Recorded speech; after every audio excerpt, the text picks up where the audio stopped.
Admiral Gupta is an alumni of the Drew School and the National Defence Academy, Karatasna. He was commissioned into the Indian Navy in 1958, specializing in naval aviation. Serving on board INS Vikrant for 13 years, he earned gallantry awards during the 1971 Indo-Pak War, commanding Seahawk Strike Force. Admiral Gupta later commanded ships including INS Vikrant, retiring as Rear Admiral in December 1990. May I request Commodore Gurnam Singh, Nausena Medal, to join us on the stage, please. Commodore Gurnam Singh was born in 1941 at Amritsar, Punjab. His father served in the British Indian Army during the Second World War and was part of the deployment against the Japanese Army. Commodore Gurnam Singh served the Indian Navy for 37 years from 1958 to 1995. A qualified marine and aircraft engineer, he has studied at Indian Navy's Marine Engineering Training Establishment and at Naval College of Engineering, both at INS Shivaji Lonavla, Naval Institute of Aviation Technology, Kochi, and at Air Force Technical College, Bangalore. He has served on INS Satluj, INS Jamuna, and INS Vikrant at different times on operational marine engineering and air engineering appointments. He was awarded the Nausena Medal Gallantry during the 1971 Indo-Pak War while serving on board INS Vikrant as the Air Engineer Officer of the Seahawk Jet Fighter Squadron INAS 300. He has authored 11 books on India and has written on India's freedom struggle, capturing milestones and analyzing the course of history. His last book, Guardians of the Sea, Triumph of the Indian Navy and its Air Power in the 1971 war, was co-authored with Rear Admiral S.K. Gupta, Mahavir Chakra Nausena Medal, and was published in December 2023. We have with us Squadron Leader Pushp K. Vaid, Veer Chakra retired. So please join us on the stage. Squad Leader Pushp Vaid completed his schooling in Delhi and joined the NDA in January 1959. He was commissioned as an Indian Air Force helicopter pilot in January 1963 and flew Mi-4 helicopters across North India for 11 years. During the 1971 Bangladesh War, he served as the flight commander of the 110 helicopter unit in Kumbhigram attached to Fort Corps and was awarded the Veer Chakra. He authored Mi-4s at War, which details the war's events and is available on Amazon. After leaving the Indian Air Force in 1974, he moved to Scotland and joined British Airways helicopters. On November 6, 1986, he survived a Chinook crash in the North Sea in which 45 out of 47 passengers perished. Following a brief recovery, he continued flying for another 20 years until his retirement in 2007. He is now involved in charity work and cooking large-scale Indian meals for fundraising. He has cooked for over 700 people at once. He is married and has a son working in underwater operations in Doha and a daughter who's a captain with EasyJet. May I now request Air Marshal Vikram Singh, Param Vashisht Seva Medal, Ati Vashisht Seva Medal, Vishish Seva Medal to please come up on stage. Air Marshal Vikram Singh is a former fighter pilot from the Indian Air Force. He initially flew the MiG-21 Bison and Mirage 2000. As a test pilot, he carried out initial technology demonstration test flights on the prototype LCA Tejas aircraft. In his 40-year career, he flew over 35 different types and tenanted several command and staff appointments. His interests range from classic warbirds, aviation art, one of his air combat paintings being used as a postage stamp, and aviation history. He has written extensively for the internet and published his first book, Spitfires in the Sun, in 2014. His next book, Because of This, is a 3 lakh word, almost forensic study of the 1971 Indo-Pak Air War is just out. Join us for this enriching discussion on the landmark chapter of India's military history. May I please request to start the session, please? Yes, please. Guru picture.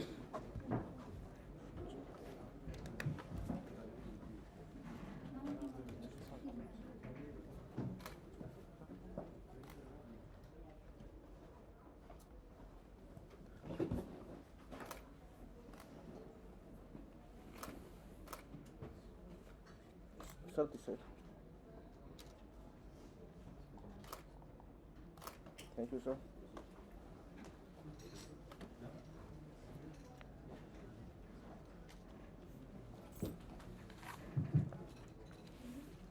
Good afternoon, ladies and gentlemen. It gives me great pleasure to be the moderator here of this session on 1971 war on the air and the sea. First of all, it's a great privilege to sit with the people who actually took part in the war. I feel like an imposter here, but these were the people who were right at the front lines, flying the aircraft and of course maintaining them on board ship, which is very, very difficult to do. So the 1971 war in the East was a unique war where the Navy and the Air Force both used the medium of the air, used air power to really speed up the war and bring it to an end. And as we will hear later on from them, it was the leapfrogging that was done by the V-Force that moved the troops of 4 Corps forward across the mighty Meghna River, which would have taken maybe weeks, many more weeks to do if the V-Force had not been there. And it was also the first time that the Indian Naval Air Arm really came into its own and showed what it could do when they managed to bring Vikrant back out of refit. And like I was just speaking earlier at lunch, that the Seahawks had almost been retired and nobody really thought that they'd go to war now. But they were all recalled, the ship was built back, and they managed to get their day in the sun, and their finest moment came in 71. So without any further ado, I'd like to request Admiral S.K. Gupta, who's CO of 300 Squadron on the Seahawks, to, and he's also written a book along with Commodore Gurnam Singh about what they did in the war together. So over to you, Admiral. Thank you. No. Hello? Can you hear me now? Yes. Yes. Thank you. This is 71. You just heard that Vikrant was really not meant to be taking part in any war, and nor was the squadron, 300 Squadron, the White Tigers, were really almost retired. For the simple reason that there were no more Seahawks to fly. We just had at the end, at the commencement of 71, we were down to 2 and 3 aeroplanes. And Vikrant was in dry docks, waiting for a new boiler, which would perhaps take 3 or 4 or 5 years to get and install. And by that time, there would be no aircraft to fly on the ground. So it was almost a foregone conclusion that in the event of any war, Vikrant would ever take part, forget about the Seahawks. So I was also into sort of semi-retirement mood, having been down to a sort of a step-brotherly treatment in the Navy with the Air Arm, because there was no operational flying, and therefore the training squads were getting the priority, rightly so. So it was in that mood that I was told to produce 6 aeroplanes as Vikrant had sailed out from Bombay and into safer waters of the Bay of Bengal. It is obvious that Vikrant was an easier target in the Arabian Sea or if docked in Bombay Harbour, both from the air and from the underwater and from all directions really. So rightly Vikrant was sailed out, and it was not easy sailing. It was 3 or 4 weeks of preparation to get her going. Anyhow, she limped along and came to Madras. Those days, Madras, now Chennai. Now, so I was told to bring 6 airplanes. I could only muster 3 because there was just no aircraft available, no spares available, and at the same time, the 3 aircraft had a lot of deferred defects. We were going to fly in the monsoon. None of us were rated flying in the monsoons. Anyhow, we landed up in Chennai with 3 aircraft, which slowly built up to 5 and 6. It took about a month or more. But in the meantime, I also denuded of any technical officers in the squadron. Electrical officers had just joined in July, the time we were taking off for Chennai.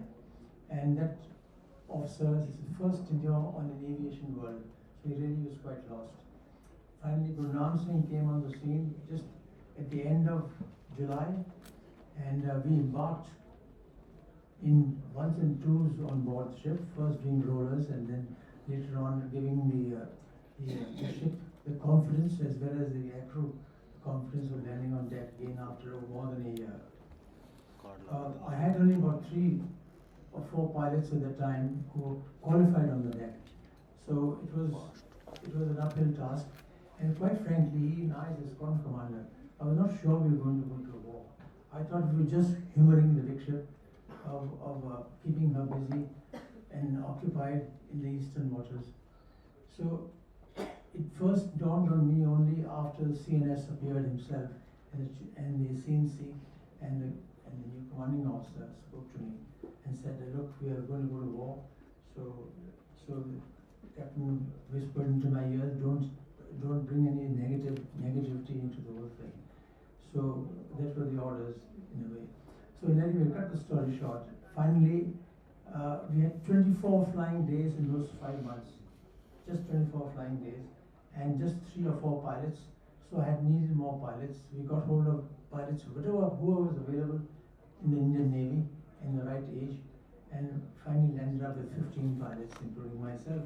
And of course, we had 2 technical officers. Gurnaam Singh was number 1, and he had the reputation of being an instructor or a guru to his senior technical officers. You can imagine his knowledge on the aircraft and aviation matters. So, with a very proficient leader in Captain Vikrant, he literally had a new crew who had never even controlled any aeroplane before, never seen aeroplanes flying on the deck. So you can imagine 1,100 people on the deck, on the ship, not having been familiar with the aircraft flying at all on the ship. So it was that sort of a task which finally led to us going to war on the 4th. By that time, of course, by about end of October, we were 15 pilots, 18 aircraft, and all after 24 days of flying, we were ready to go. We were all fit. Now, we didn't know when we were going to start the war, when the war was going to start, but nonetheless, we knew that our ship movements were very secret because Pakistani submarine Ghazi was known to be on the scene and looking for attacking Vikrant. You know, Vikrant was limping, limited to about 14 knots, which is no great speed to avoid a submarine. So we were really sitting there. So our Vikrant's movements were all top secret. Nobody in the ship apart from the captain would know where he would sail next. That also he had to open an envelope at a certain time, and then he knew where he was going. So you can imagine I paid dividends because Ghazi was a few days behind us everywhere that we went. And then a fake situation was created in Visakhapatnam after Vikrant had visited Visakhapatnam. And to show that Vikrant was still in, and all the signal traffic that was going along gave the appearance to the enemy, potential enemy, that Vikrant is still sitting in Vizag. So they got the submarine Ghazi to lay on mines at the approaches to Visakhapatnam harbor. And so happened that in this process, she herself got blown off. Perhaps the one reason is that the INS Rajput, one of the destroyers from the Navy, was patrolling the area up and down day and night and dropping depth charges. Depth charges are these underwater bombs, and that could have blown off the mines as well. So anyhow, so that was the danger we had. We were fearing was only the submarine, and that also was mitigated one day before the war. Now, we were happened to be in Visakhapatnam, happened to be in the Andaman Islands, awaiting orders, because it's obvious now, by now, that the attack from Pakistan might emerge any time now.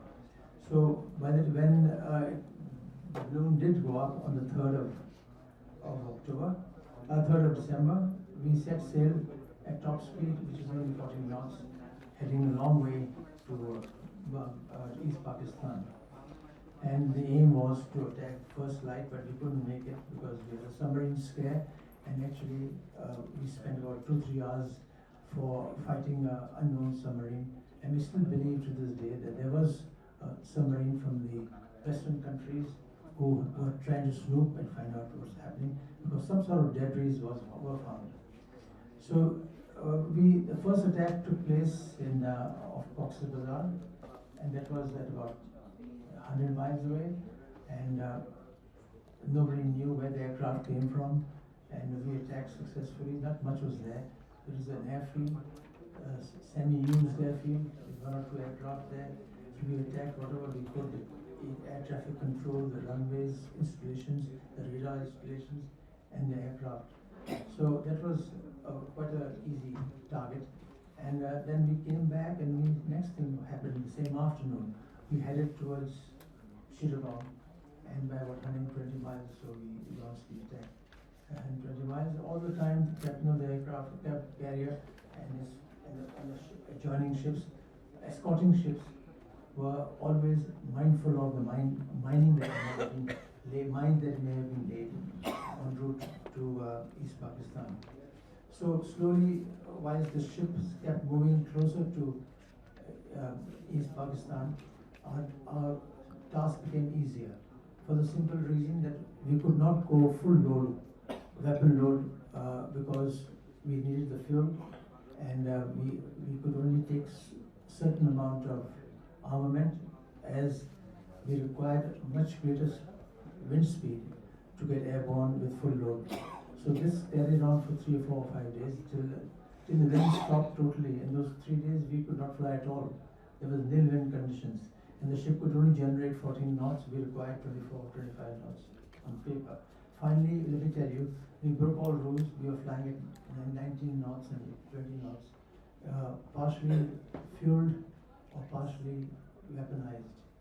So this continued to 12 or 13 days, and of course we pounded Chittagong.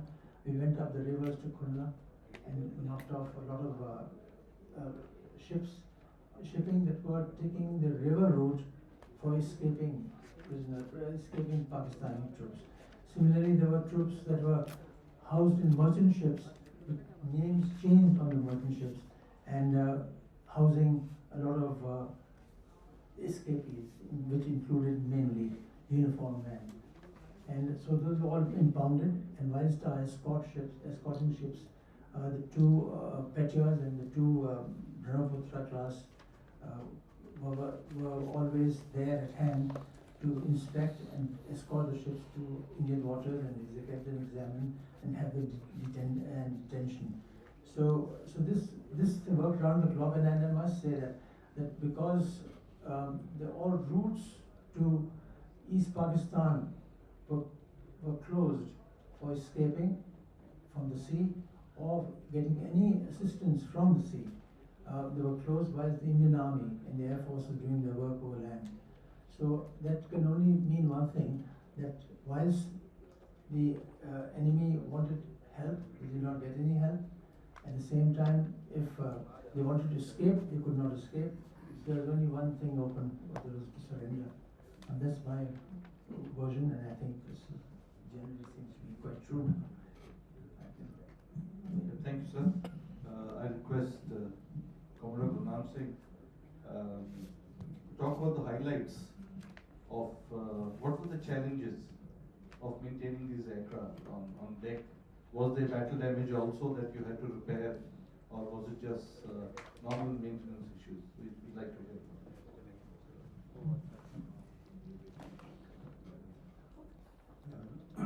Good afternoon, everybody.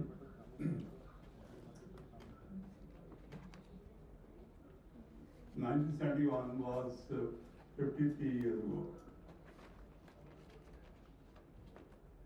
And when I left Navy, or even after 1971, I felt an urge to, that we must, as a nation, we must find out why we won. The reason was quite simple.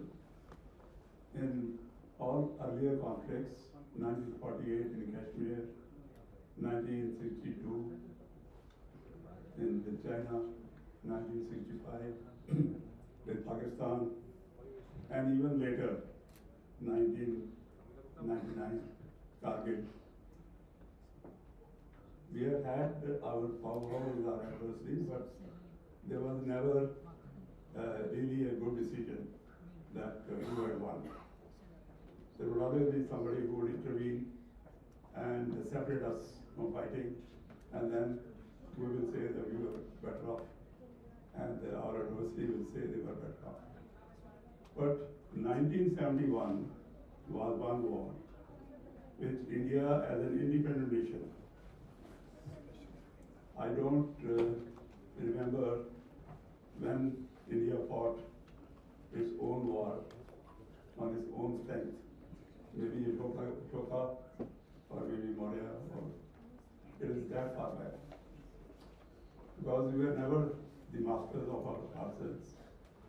So 1971 is a unique war, which India won, that is number one. And in the book that we wrote, that you may have seen the book, I have a copy here, you see how it looks like. Guardians of the Seas. This is the story of how India discovered itself and told the world that we have come on our own, and it was for everyone to see. We did not do it quietly on a midnight or something like that. It was for the international press. We had the conferences. Everybody tried to intervene, but no, India prevailed. So in our book, we call 1971 as the year of India. There is a chapter in my book where we say that 1971 was the year of India. And I firmly believe, and with me, Admiral Gupta, he also believes, shares the thought with me, that 1971 moment will not come for a long, long time. In 1971, what we achieved, we broke a country. Because in a war, breaking a country is a great thing. Separating the country, breaking it into two. For Pakistan to lose half of its territory. For Pakistan to lose half of its people. For Pakistan to lose half of its resources, income, for all future to come. Now this, I think, as a nation, we are entitled to tell ourselves, we are entitled to tell the young people who are seen in front of you, that this is what India achieved at that time, and we are entitled to call 1971 as the year of India. War account is okay. Well, every war there is a lot of bang, a lot of hard-house, a lot of some are lost, some are destructive, some areas destroyed, assets are destroyed, ships are sunk, aircraft are destroyed, people get killed. That is the hallmark of war wars. But 1971 war was different in 3-4 ways. You will hear the popular account, we have hear it this morning. But I think there is something we need to appreciate or tell ourselves. First of all, the 3 armed forces, Army, Navy, and the Air Force, I believe they form a triangle, security triangle. Now, those who are students of engineering, metallurgy, or they know that the triangle is the strongest shape. You cannot bend it. You have a square, you can bend it, make it to a rhombus. It will bend to any shape. Circle you can bend. But triangle is the strongest force, the strongest shape. You cannot bend it. it will stay. You just put three jumps together, put three pins, and that is it. It will keep it straight. So I believe that the Army, Air Force, and Navy, when they form the three sides of the triangle, it is the most security system for the country. Unfortunately, we discovered it only in 1971. It is not people of the nation, India as a country. I don't think even now they understand what they have achieved and what they achieved in 1971. The reason is quite simple. When we were ruled by British, the British were a marine power. All Europeans were the marine power right from the 15th century onwards. And in fact, their claim to rule, their claim to colonize, their claim to dominate the world, colonize the people everywhere, it springs from their superiority at sea. They were great marine power. They ruled the oceans. If they ruled the ocean, you could not enter the ocean without his permission or without his sanction. And he will give you a sanction if you pay the custom. So these are the great rules. Unfortunately, India never discovered that it is the marine power which is at the center of the British power. In the center of India, on the mainland, we always saw the British as a land power. They always had an army made of our own people. 2 lakhs army, 3 lakhs army. They destroyed all our kingdoms, all our principalities. Sikh rule in Punjab was destroyed by 2.5 lakh army led by 2,000 white people. And all the army was from the Indians. So the Indians saw them as the army. Their navy, we never understood, Indians never understood that their navy was the main strength. And while we had the Indian Army, Indian Air Force, we never had an Indian Navy. They never raised an Indian Navy. They always depended on their own Royal Navy. And the defense of India as a country, as a peninsula, was always kept with the Royal Navy. And the budget was taken from India. In Second World War, they were forced to, because they got engaged in Europe and other countries, they were forced to accept that they need some sort of presence for the naval unit. So a navy, a small navy was raised, which was called the Royal Navy, Royal Marine, some such name. And it was only for coastal duty. They were to go down the rivers, the lighthouses, and such. The defense of India was always in the Navy, and India paid for it. And the government of India rules at that time, when the British ruled us, the rules for the Navy were also similar. We had this. You don't mind, sir. I'll conclude that. Your experience during the war on the deck. So this is the first time, because all 65 war, if you remember, in 65 war, Navy was not given the full load. Navy was told not to cross. 1971 was the first time Navy realized that we must come into our own, and it is to the credit of the Navy as well as to the government that the Navy asked for the full role, and the government of India conceded it. Okay, that is your role. You please go ahead. And we have the story of 1971. And because the Navy came to its own full strength, in India, as such, for the first time discovered what a Navy can do, what a sea control can do, what domination of the sea can do.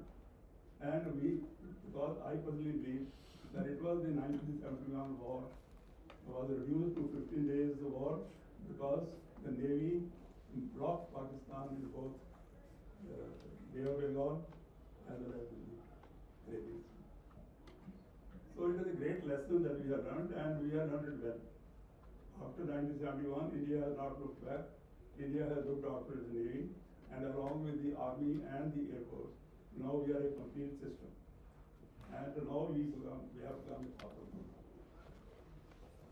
Now coming to the 1971, as I said, 1971, I was 30 years old. In November 1971, I was 30 years old. Admiral, I think, was, I think, 36 or 37, 34. So we were all young, 30 years old, and after 53 years have passed since then, and we are all now 80 plus. I am 83. I think Arun also just went to the 80th year, especially last week. And so the story was what I told at that time, that if we do not tell the first-hand account of the Indian, the war of 1971 will be lost. Because we cannot live forever, maybe after 10 years at election. So it was the 1971 story told by us who were present on the deck of INS Vikrant. I can see in my mind exactly how it felt, how the aircraft went, how we got up in the morning, how the action station was took place, how the flying took place, how the aircraft fired, how they all went. Now why we performed very well at that time. The first, I am here among all these are pilots, they are flyers. I am the maintainer, I am the maintenance engineer. So in my book, what we have tried to show that it is only after the aircrafts are prepared, maintained, and ready for war, they are available, serviceable, and we hand over and pilot accepts it, assigns it, the war actually starts then. If engineers do not give the aircraft, or they are not able to give, you cannot have a war. So in our book here, in my book here, we have tried to tell the story of how the old aircraft, old Vikrant, old systems, how it was brought, how it was serviced, how it was polished, and how it was made ready for war. And then of course, our pilots and the flyers, like Air Marshal and Squadron there, I mean, they performed wonderfully. But the aircraft are old, there is no doubt about that. One little story what I will tell you, and then I will close. Indian Navy had bought 74 Seahawks. Seahawks were the British aircraft, and these were the first, this was the second aircraft, I think, was the first naval fighter. But the second jet aircraft to come out after the Second World War. First was Vampire, and the second was this aircraft, Seahawks. But it is a good aircraft, very well designed aircraft. And we bought 74. We could not afford at that time. When India became free in 1947, our budget was only some 90 crores. And the 90 crores was a deficit budget, out of which about 40-50 crores went to defense. And India was hungry at that time.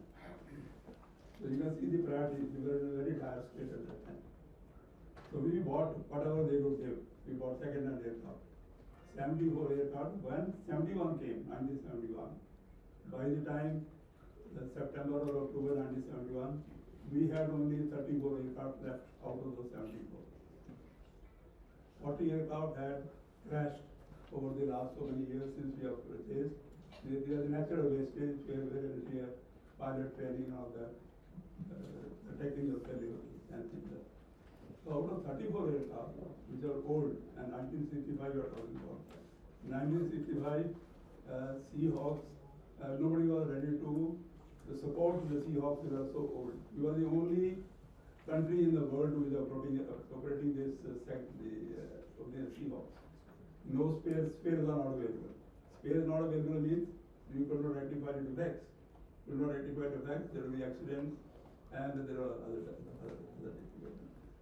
Out of these 34 aircraft, we have to produce 18 aircraft for France to go to sea. Now let me stop here. I will give you another small incident how it worked. In 1965, there was nobody else was operating the Seahawks except in Germany they were operating some Seahawks. In Germany, they were, and they were the western side of the western side. In 1964, 65 they stopped, and we came to know that they have stopped. And these aircraft are available with a scrap dealer, international scrap dealer. But when we inquired from DNAM, I was at DNAM at that time, they were headquarters. I was a young captain at that time. So when we inquired about it, we were told that these are not to be sold. There was an embargo. These cannot be sold. Even scrap cannot be sold. But anyway, we worked the levers, government worked the levers, ambassadors, everybody. And finally, we got the complete scrap of that. That's important. They had told the scrap dealers, just clear off everything, pack it up. All the aircraft, everything, whatever they had, they were created and packed. So we had a deal for 53 lakhs or 54 lakhs. All the entire squadron we got. And in that squadron, for 54 lakhs, there were 28 Seahawks, full Seahawks, flyable. They were created, they were broken up, we bought them. There were 40 engines, aircraft engines, 108 guns, and spare parts. I mean, there are loads and loads of, because I was there at that time, I know. When war came and we went to war, out of the 18 Seahawks, only 5 aircraft were those which came originally which we bought from them. 13 aircraft were the German Seahawks, and that is how we went to war. And these aircraft, if we calculate those who are in the mind, each aircraft cost us about 1.5 lakh rupees each. A small motorcycle today will cost you much more than an aircraft is today costing 1,000 crores. 1.5 lakh for each aircraft, 28 flyable aircraft we got. They were flying, and they took part in the war and they won the battles. These are the best part of the people, best I'm feeling, it is the skill in our people which won us the war. 3 of our aircraft were hit, there was better damage. Then they went to admirals, his aircraft was hit, there were Tarzan, his aircraft was hit, one more job, his aircraft was hit. And they were hit by the ground fire.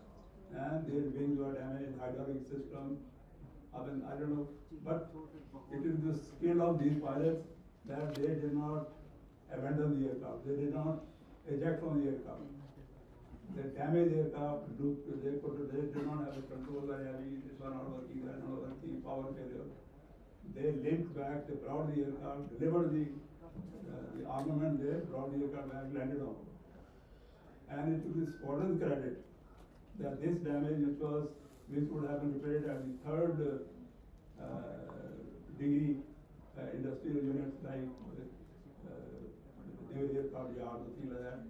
The squadron repaired these aircraft and put them back in the air within those 30 days. And we have the credit that all the 18 Seahawks, they came on board flying, and after the war, after we have humbled Pakistan, they went back flying from the sea, and this was a great tragedy. So that is the story with a small, too small a time to tell the whole story of 1971. But I tell you, you can be proud of what India did in 1971. Thank you, sir. Now we'll shift to the Air Force.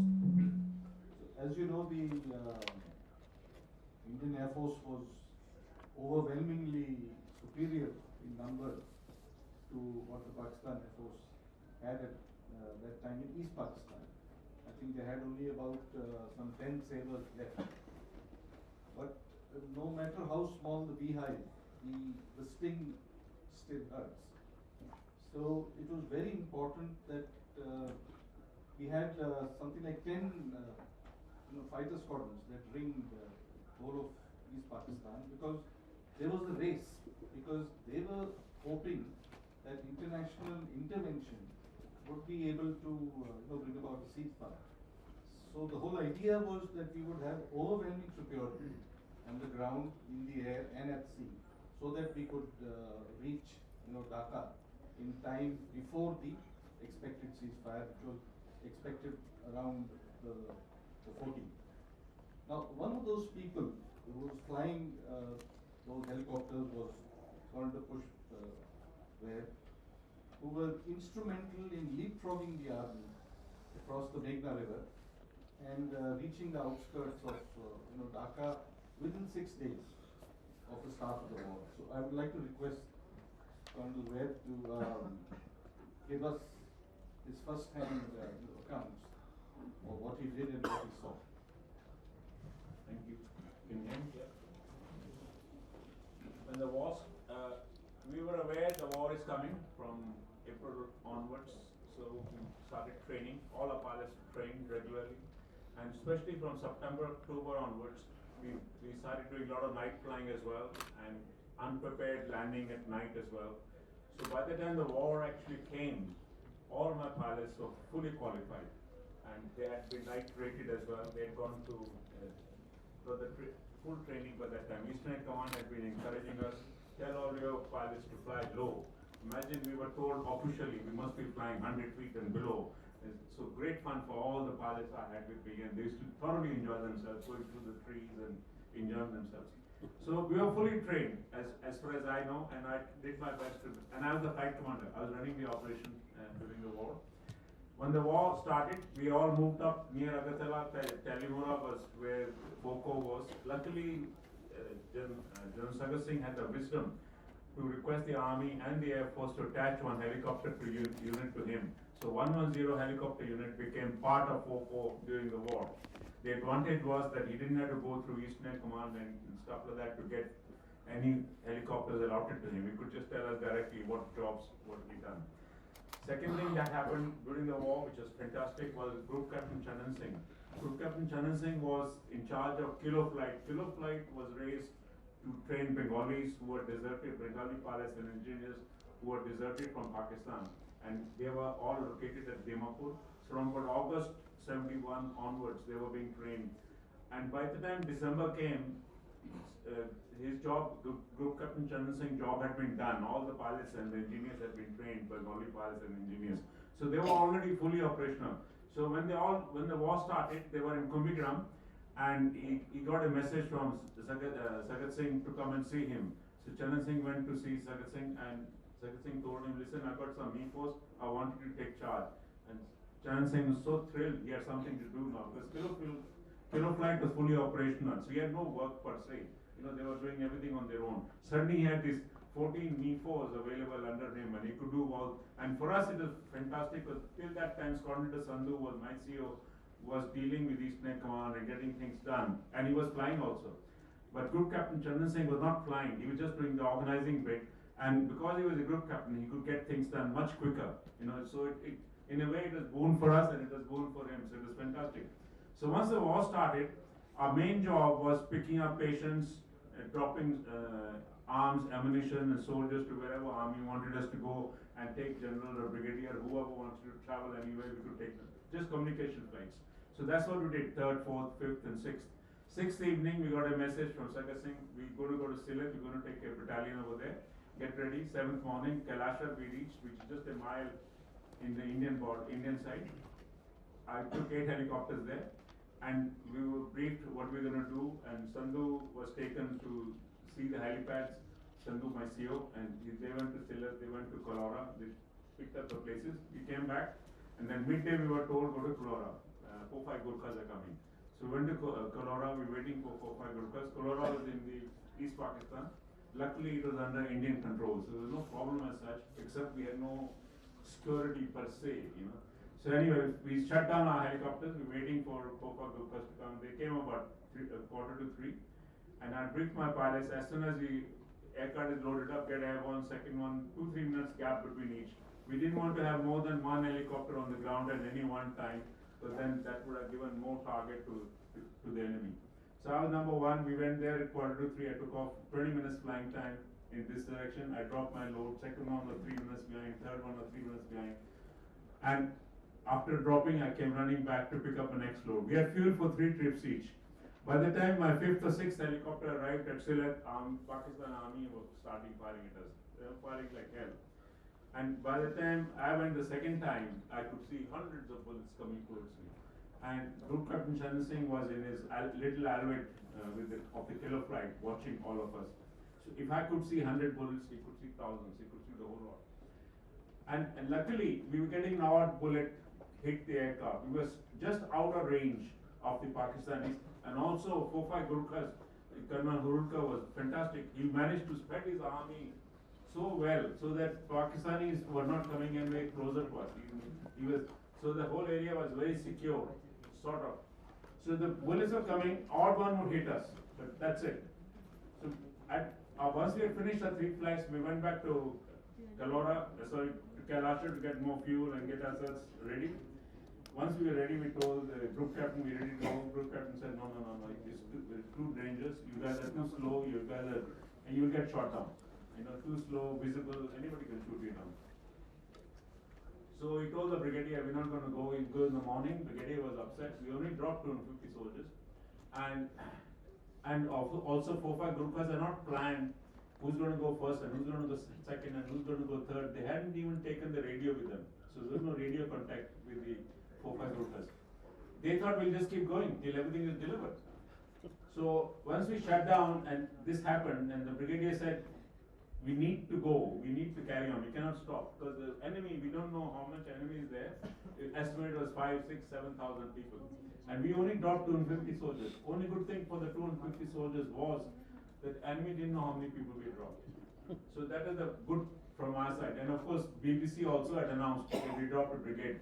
So they didn't come anywhere close to us. So and in the meantime, because we've been working 24/7, I told all my pilots, please go to sleep. Because we were only getting 5, 10, 15 minutes sleep at a time. So all my pilots were sleeping. At about 11ish, I got woken up, and group captain said, get one crew ready, we'll send the helicopter. If it goes and comes back, we'll send the rest. That was the decision they're taking.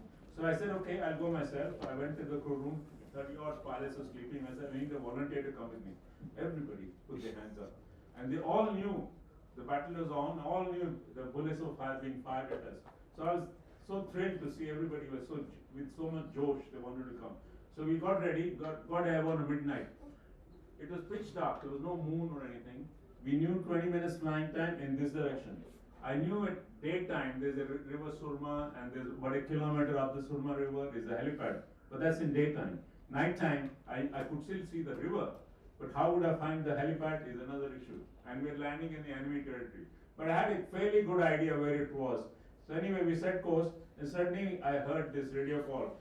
FSC Power Air Controller had gone along with the army, and he came up on the radio, about time you guys came, what took you so long?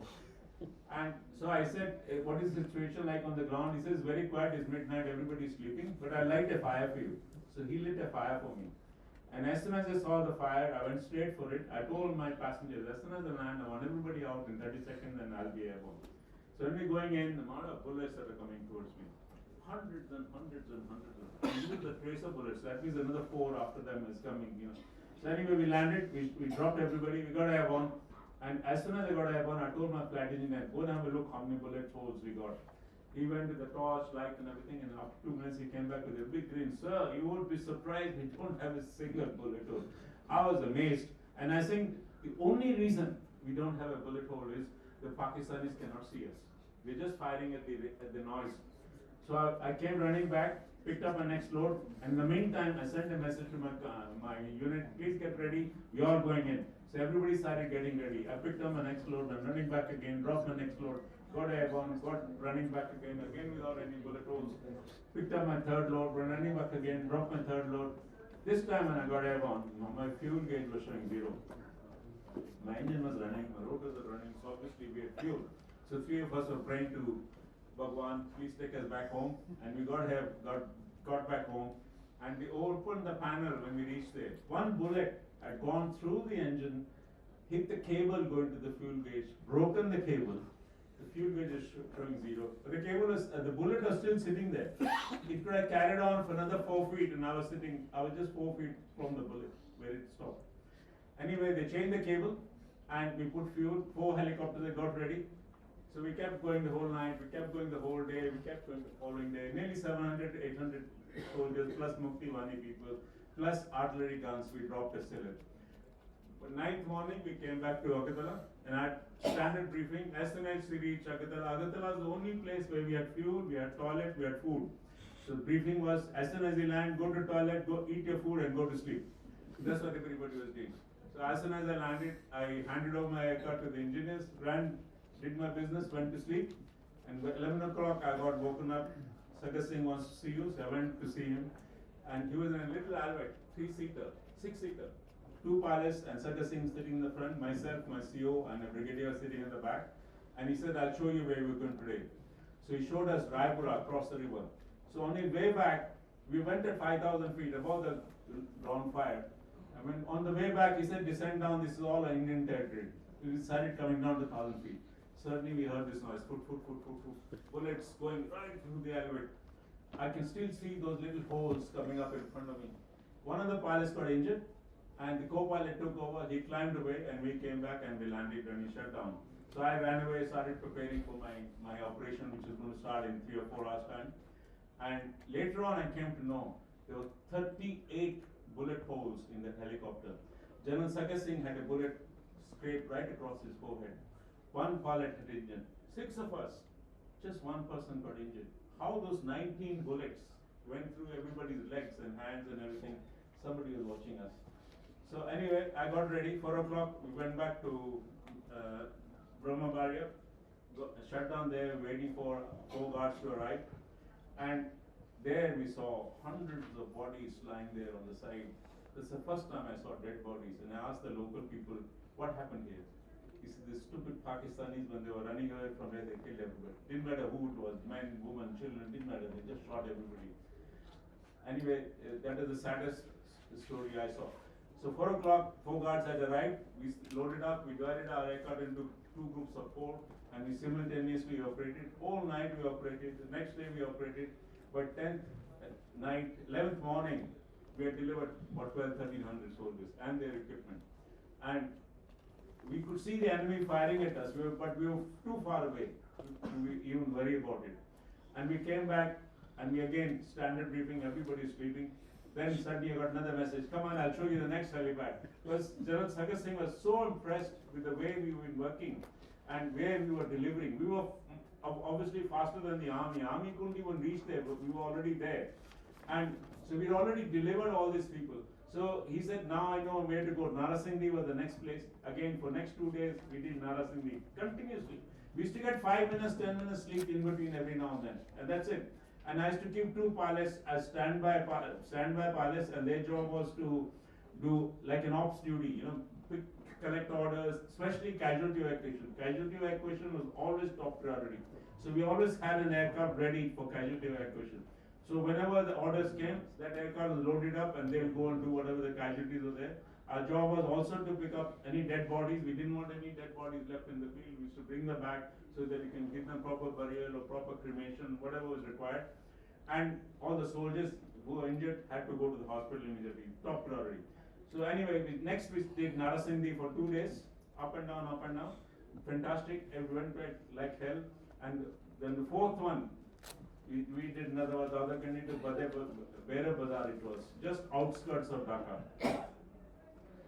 So total we did 4 operations, nearly 5,000 plus soldiers, 730 tons of equipment, and 1,000 casualties and equipment brought back. We also carried artillery guns which are broken up in pieces and loaded up.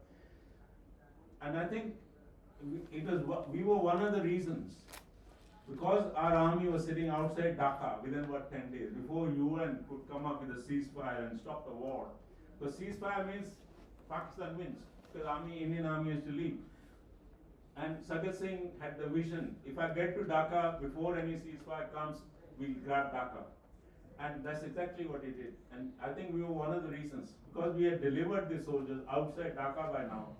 And you know, the General Jacob and everybody else could tell Niazi, my boys are standing outside, either you surrender, you die, you know, end of story. 16th morning, a ceasefire had taken place. 16th morning, all these Avros started arriving in Agartala. Lovely VIP aircrafts are standing there, always to carry all the generals and admirals and whoever. And I was told you take 5 Me-4s with all the reporters and take as many reporters as you can. Only the pilots flying will be going. And I said, yes, sir. And I had 25 spare pilots and engineers. So I gathered them and divided them into 555 and shoved them in first. And then I loaded up all the reporters.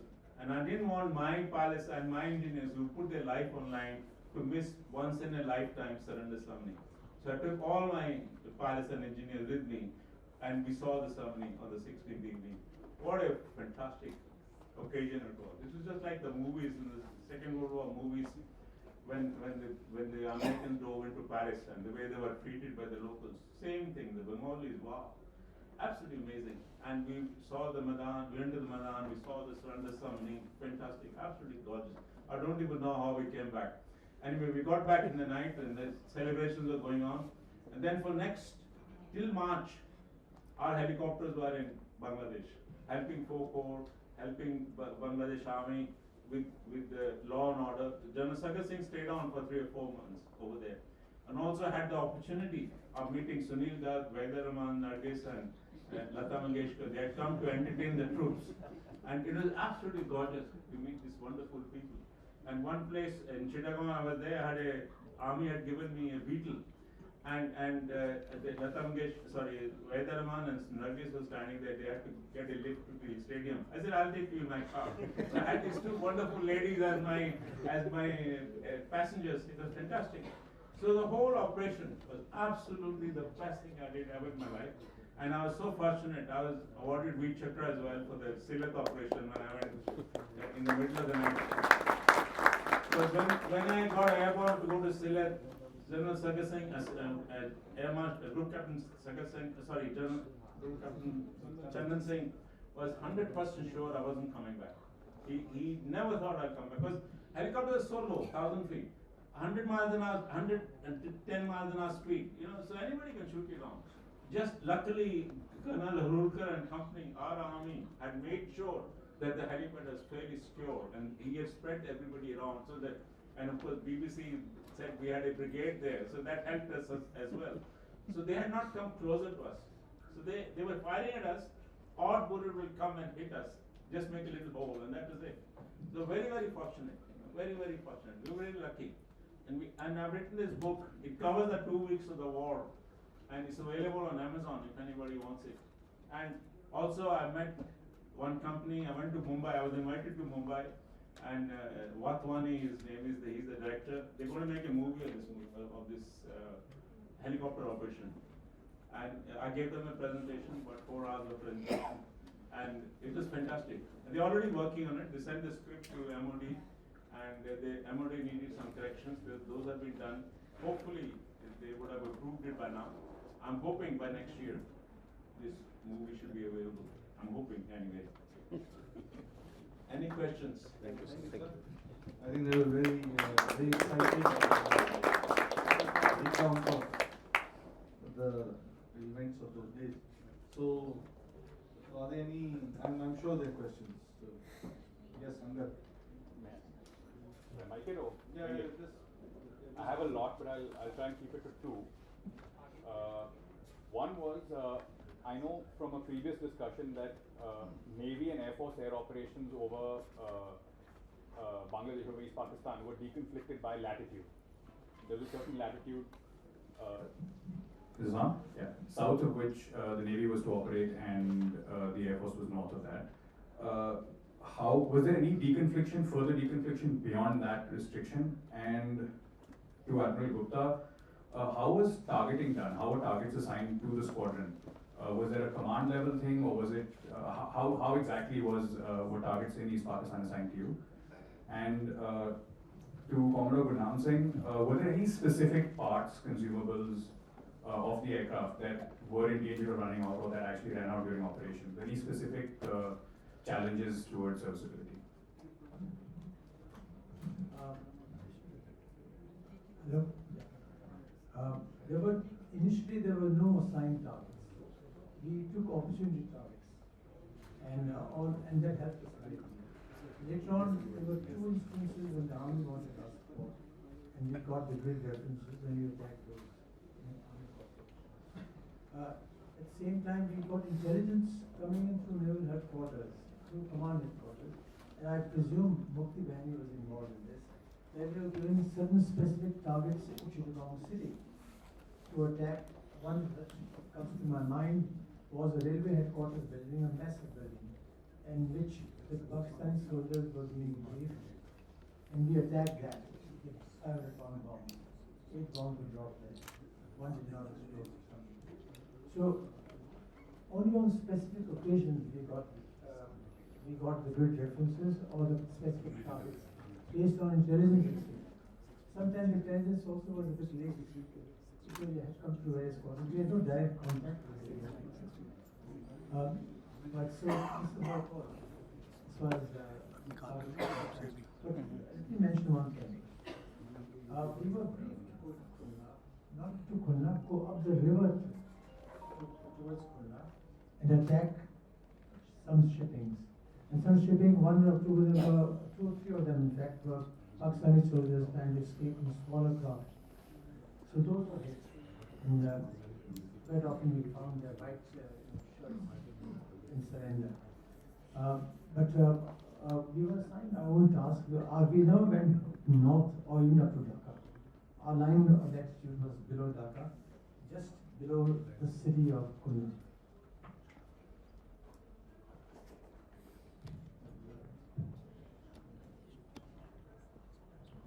Before I answer your question, I just want to mention that we have in this audience another officer by name Commander Shahzad Puri. He is at the back. Shahzad, can you please stand up there? Just stand up. He was another officer who was in this squadron with us. He was the and of course, for my squadron, the Seahawk squadron, White Tiger squadron, we are 4 of us are here today. Shahzad Puri, Admiral, Brigadier Admiral, and myself. We are 4 of us are here, and I'm so very proud that from that time onwards, we are 4 of us are here. Now to your question. There are two things that happened during the war. In the war, normally what happens is that for the aircraft to fly, there are a lot of red lines are there in each aircraft. Normally what we do in our daily life, for our maintenance, we do the catastrophic maintenance. We do not maintain anything till it fails. You change your light bulb only if it fuses. You pay your gas at home only if it won't light. Your car you will not take to mechanic unless it is. So in our life we only do the catastrophic maintenance. But in the aircraft world, aircraft is a machine heavier than air. It will fall from the sky. So there is a preventive maintenance. You assign light to something, the wheels, aircraft wheels, tires, potty landing. After potty landing, you may be looking good. You take it off and put it new. And so is for all components, all the various components that light. Aircraft itself is light. But during the war, 1971, so we have this squadron has the power over the equipment. Again, extend life by 5 hours, 2 hours. Then the command, the ships, and the command and the headquarters and manufacturers. You cannot go down, they'll say, okay, you will fly for another 10 hours, fly the March. But during 1971 war, everybody's powers was activity. They were headquarters, there was no time. Their headquarters said, we have to command. That my powers are using. Command said, their headquarters powers and command are all giving concessions, extension of that, gave to the ship, and ship gave it to me. The hot end components of the aircraft, they were giving us a lot of problems. The hot end component is after the where the gases go out of the aircraft or out of the aircraft. There are transition and loss rates, so there is but we manage that somehow. We can be a good actor and I don't know. So, I think we are fortunate. Sir? Just one quick last question. This is to Dhruv Gupta. The lift got stuck in the Vikrant during the war, right? And the aircrafts were all. That's a hair-raising story. I'm surprised that I had forgotten about that. Yeah. Because it brought pins and needles. We were all airborne and we were told to, in turn, to ditch all the aircraft. Because What happened? what really happened, there are two lifts in the aircraft carrier. One is, for two reasons. One is that it helps the maintenance down below, and when the aircraft is serviceable for flying, it comes up on the flight deck. Now there's a traffic jam. If there are 18 aircraft, plus there are 6 LEZs and there are 3 helicopters, there'll be a jam. There's no way that you can bring anything up. Added to that is the fact that you're airborne, if somebody is airborne, you can't land on the ship unless the lifts are up and they're locked because of the thump that you get from the aircraft landing. And the wires are also over the lift to engage the hook. So it was on more than one incident. One particular incident was we were 8 or 10 aircraft airborne and we were coming back from a sortie and the lift was stuck. So the instructions given to me was, don't worry, you all ditch at a certain point in front of the aircraft carrier and we'll pick you up. But we were managing the fuel very judiciously, and it so happened that the aircraft lift was forcibly brought up by two motors and then jam locked. After that, it could not come down again. But it served the purpose that we all landed return with minimum fuel, and it was a end of a story which could have been a disaster. We wouldn't have lost anything in the war, but we lost everything after that. So it was happened like that. Right, sir. I think on behalf of the entire audience, I thank you all for a very illuminating and a very educative experience. And so all the best to you, sir. Thank you, sir.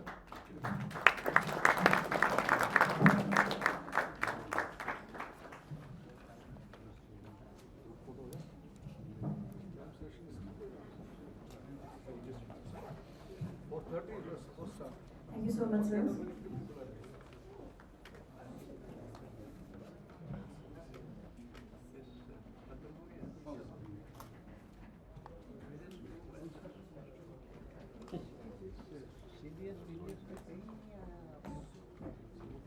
Sir, can I group picture? Yeah.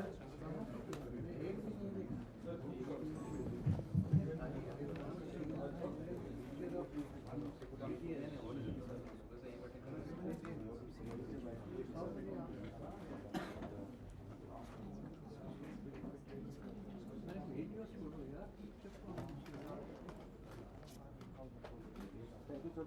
Thank you.